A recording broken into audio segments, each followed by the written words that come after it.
Ladies and gentlemen, good evening and thanks for joining us. Let's begin straight away with our bullet points.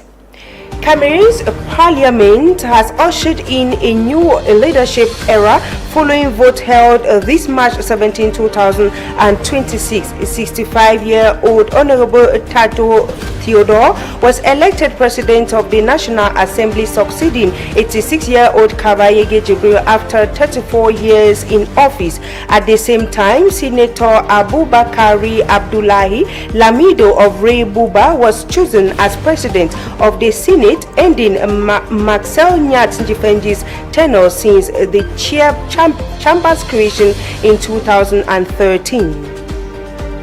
Martin Bagangele, Director General of the National Security, has issued a circular addressing recent misconduct by some police officers. The directive reminds officials of their professional responsibilities and reinforces adherence to the Police Code of Ethics. The Ministry of Water and Energy's nationwide operation against power fraud has exposed widespread illegal electricity use. Supply inspection at a Vogue B market uncovered cold store operation without meter. These stories and more will be yours in a bit.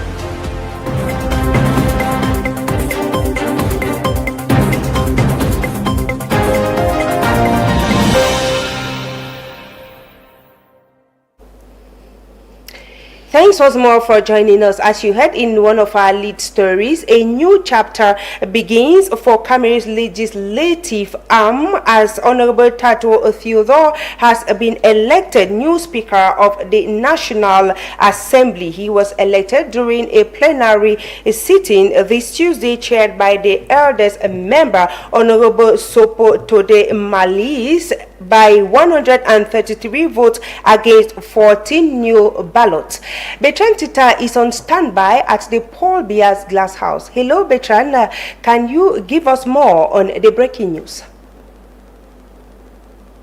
Good evening, Jay Rajin Nasser. Good evening, televiewers, and thanks for joining us live at the National Assembly, Paul Biya's Glass House, where we just witnessed a historic change at the helm of the legislative arm of government, with Honorable Datu Theodore elected the new Speaker of the National Assembly. He is taking power after 34 years from Right Honorable Kabayege Jibril, who occupied the position since 1992. He was elected this afternoon during a plenary sitting chaired by the eldest member of the House, Honorable Sopo Tode Malis. He won 133 votes out of 137 with 14 no ballots recorded. It is a historic moment here at the National Assembly, for it is happening after 34 years.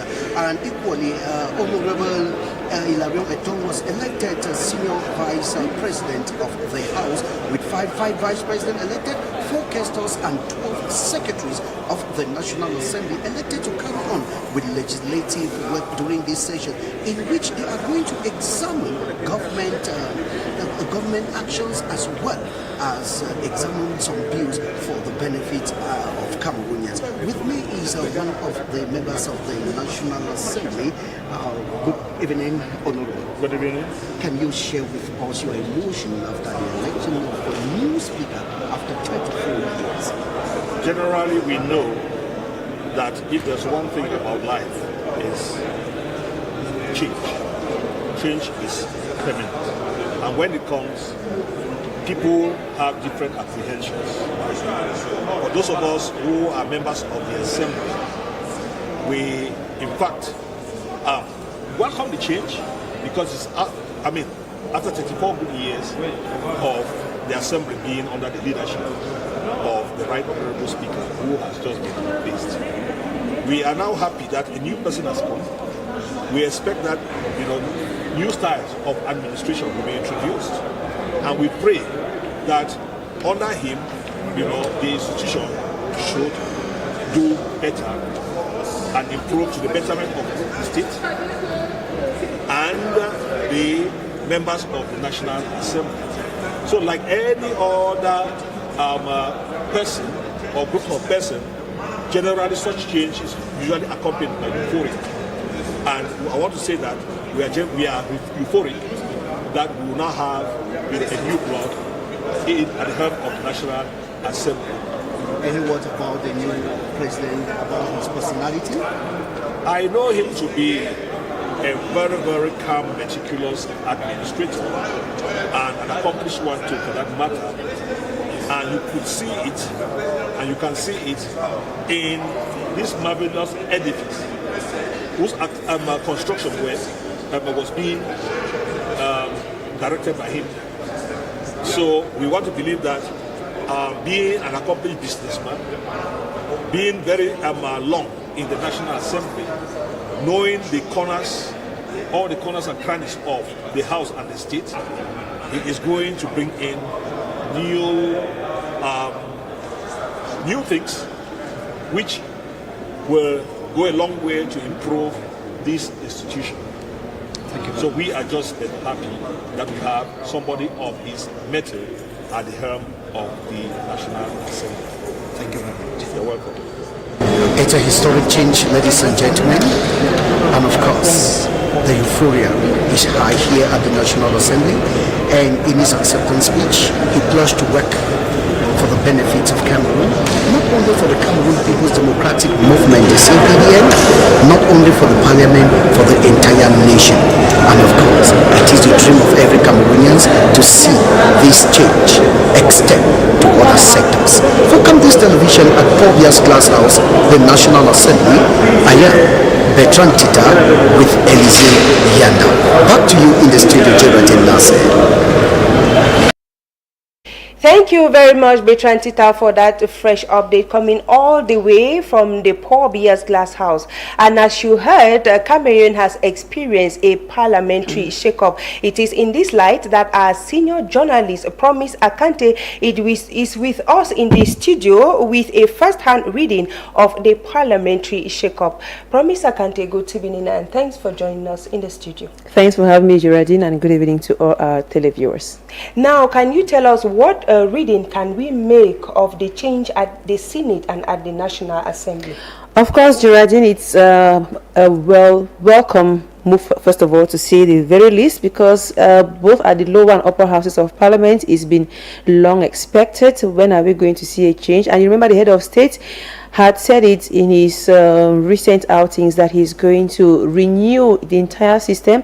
So beginning from the houses of parliament, I think Cameroonians are welcoming this with lots of enthusiasm and a lot of perspective, like what's going to be next for those who have been used to the same name for several decades. The election of Honorable Theodore Ndatwo as the Speaker of the National Assembly marks a significant moment in Cameroon's parliamentary history.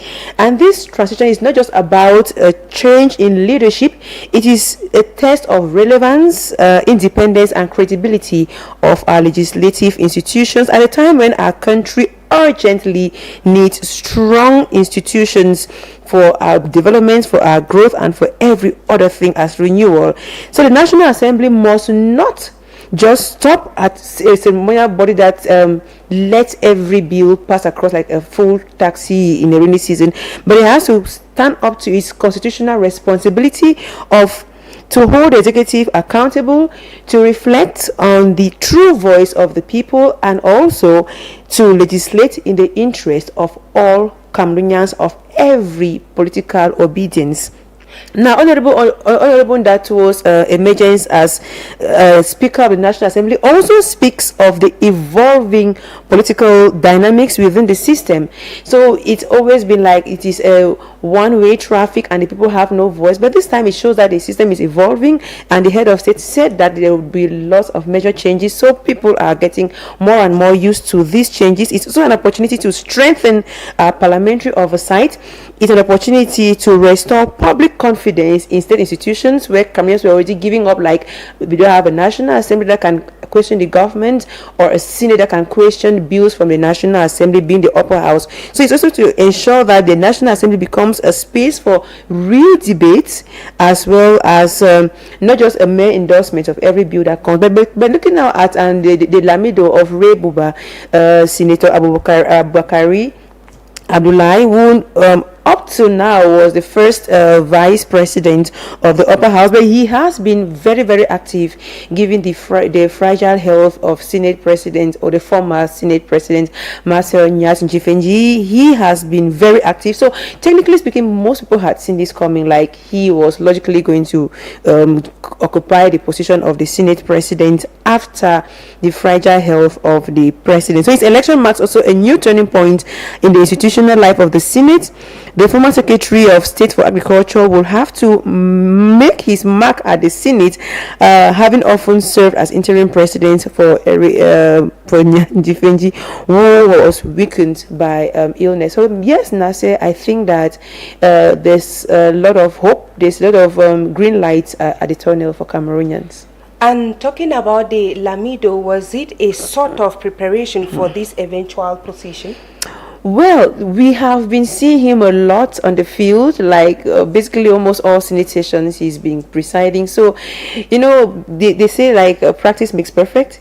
Probably the system has been grooming him into a great Senate president, and so far he has not given us reasons to doubt his potentials to be a full-time Senate president. So I think most people in the system saw it coming. So when the committee held earlier on to decide for his candidacy, I'm sure that most people saw it coming. You know, he has been at the lower house at the upper house for quite some time. So yes, most people saw this coming. So from this breaking news, can we expect more from the head of state, His Excellency Paul Biya?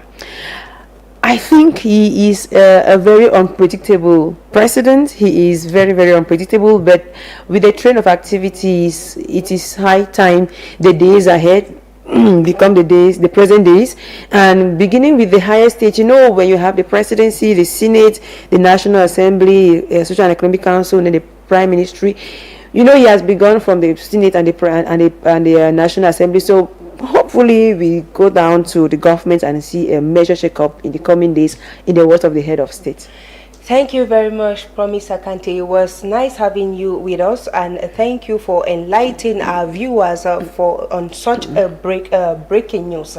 It's my pleasure. Now we move, as you heard, onto one of our lead stories. The Delegate General for National Security, Martin Bargangele, has issued a stern warning to police officers in Cameroon, reminding them of their obligations to uphold the code of ethics and maintain professional conduct. In a recent press release, the Delegate General expressed dissatisfaction on the display of non-regulation service uniforms and among other infractions. We have Bertrand Tita with the details.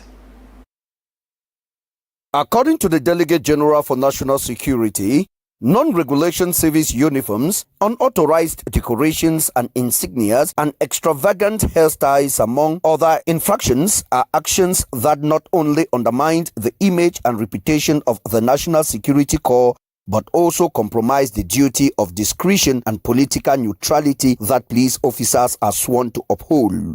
The release highlighted the irresponsible use of social media by police officers who are posting ambiguous content on sensitive issues of national interest while in uniform. The Delegate General emphasized that police officers are required to wear regulation service uniforms complete with rank insignias and identification badges, and that any deviations from this standard will be met with disciplinary action. The release specifically prohibited the wearing of piercings, anklets, non-regulation badges, and extravagant hairstyles with service uniforms.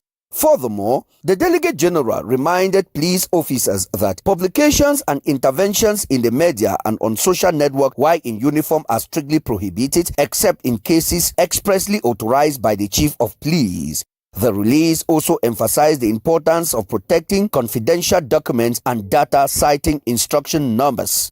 The Delegate General urged all heads of services to disseminate the directives within their respective police units and services, and for the Special Service Control Division to ensure strict compliance. Any non-compliance will be subjected to appropriate disciplinary measures. This crackdown on unprofessional conduct comes as the National Security Corps seeks to restore its reputation and maintain public trust. The Delegate General for National Security release serves as a reminder that police officers are held to high standards and are expected to uphold the principles of professionalism and integrity. Police officers are required to wear regulation service uniforms and adhere to the core of ethics. Unauthorized decorations, extravagant hairstyles and piercings are prohibited. Social media use while in uniform is strictly regulated, while confidential documents and data must be protected. Disciplinary actions will be taken against those who fail to comply. As you heard in one of our lead stories, Cameroon's crackdown on electricity fraud had yielded significant results, with surprise inspections at a Vokby market uncovering widespread illegal power consumption. The inspections revealed a cold store operation without a meter but pulling substantial power. The crackdown also hit the Cetic building, where over 40 shops were found operating on illegal connections, stealing power to fuel their operations. Madoshe Kwiate and Melanimbo in the full report.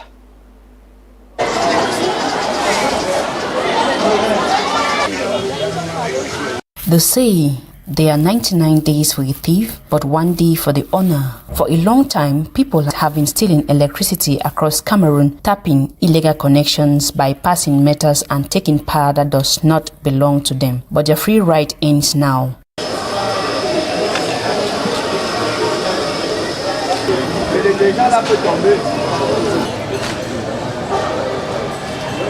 In a bold move to dismantle these fraudsters and protect the nation's resources, the Minister of Water and Energy has organized a nationwide crackdown on electricity fraud. The operation targets organized networks that have been systematically stealing power, causing massive financial losses and destabilizing the energy sector for honest citizens. The goal is to dismantle large organized networks weakening the national electricity system. The barons The operation moved swiftly from planning to action, with specialized teams from the Ministry of Water and Energy accompanied by a new technical staff conducting surprise inspections across Yaoundé. At the Vokby market, inspections uncovered a glaring example of fraud plaguing the nation: a cold store that has been consuming electricity without paying bills.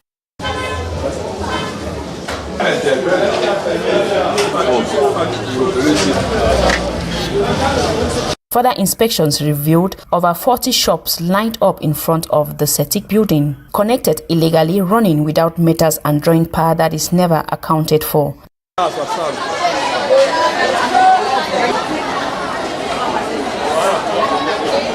The government has vowed to intensify the crackdown across the entire national territory. This expansion signals a zero-tolerance policy towards electricity theft, with authorities determined to root out both the fraudsters on the ground and any sector workers enabling them. Officials are also making a passionate appeal to the public, urging citizens to report non-offenders. The message is clear: improving quality and stability of the energy supply in a collective duty, and those who steal power are stealing from every Cameroonian who pays their bills. Let's invite all the population to collaborate so that this fraud is reduced, is minimized to its simplest expression. So we invite the population to collaborate to denounce other fraudsters and to allow us to have a fairly interesting energy quality.